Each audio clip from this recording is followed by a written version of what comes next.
कार्तिक स्नान वाले सभी भक्तजनों के लिए जय श्री राधा दामोदर। भक्तों, ये कार्तिक महात्म्य का चौथा अध्याय है। कश्यप मुनि की अंजलि लिया मत्स्य अवतार, बोले मुनियों से प्रभु शंखासुर को मार। नारद जी बोले, ऐसे कहकर विष्णु भगवान एक मछली रूप धारण कर विंध्याचल वासी कश्यप की अंजलि में अवतरित हुए। उस मछली पर दया करके मुनि ने उसको कमंडल में डाल लिया। जब वह उसमें न समाई तब कुआं में डाला, और कुआं से तालाब में, और तालाब से समुद्र में डाली गई। तब वहाँ मत्स्य रूपधारी भगवान शंखासुर दैत्य को मारते हुए और उसे अपने हाथ में दबाकर बदरी वन को गए। वहाँ सब ऋषियों को बुलाकर भगवान बोले कि जल के भीतर वेद निमग्न हो गए हैं, तुम उन्हें ढूंढो और शीघ्रतापूर्वक जल में से निकालकर रहस्य समेत ले जाओ। जब तक मैं देवताओं समेत प्रयाग में निवास करूँगा। नारद जी बोले, उन तपोबली मुनियों ने तब बीज और यज्ञ मंत्रों सहित वेदों का उद्धार किया। उन ऋषियों में से जितना भाग जिसने भी निकाला वह भाग उसी नाम से प्रसिद्ध हुआ। पीछे सब मुनि मिलकर प्रयागराज को गए और प्राप्त हुए वेद विष्णु भगवान को अर्पण किए। संपूर्ण वेदों को पाकर ब्रह्मा जी ने प्रसन्न हो देव और ऋषियों सहित अश्वमेघ यज्ञ किया। यज्ञ के अंत में देवता गंधर्व यक्ष पन्नग गुहक पृथ्वी पर दंडवत और प्रार्थना करके बोले, देवादिदेव, यह समय हमारी प्रसन्नता का है। हे रमापते, ब्रह्मा जी ने इस स्थान में नष्ट हुए वेद फिर पाए और हमने यज्ञ के भाग प्राप्त किए। इसीलिए यह स्थान पृथ्वी पर अत्यंत श्रेष्ठ है, वह पुण्य देने वाला है।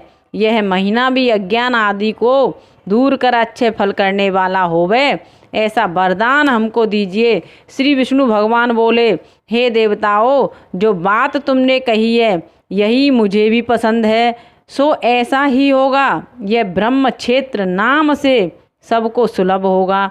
सूर्य वंश राजा भागीरथ यहाँ गंगा जी को लावेंगे और इस जगह पर सूर्य की पुत्री यमुना जी से संगम होगा।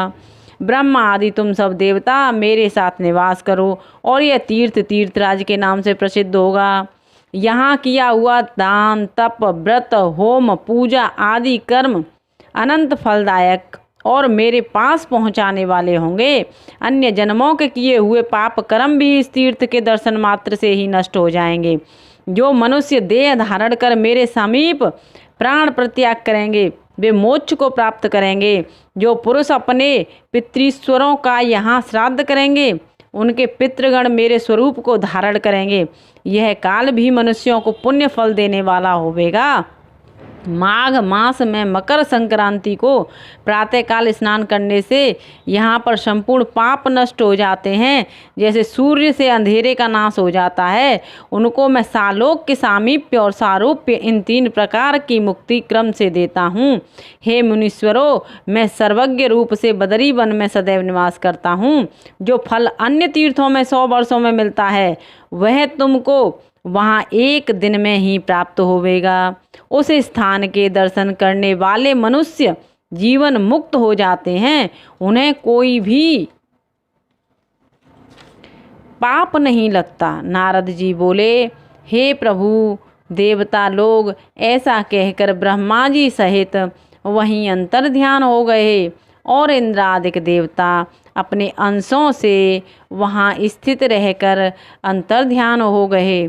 जो मनुष्य शुद्ध चित्त से इस पवित्र कथा को सुनते हैं उनको प्रयागराज और बदरी बन जाने का फल प्राप्त होता है, फल मिलता है।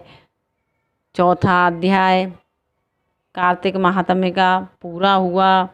सभी भक्तों से निवेदन है वीडियो को लाइक करें, चैनल को सब्सक्राइब करें। जय श्री राधा दामोदर, जय ज्वाला मैया।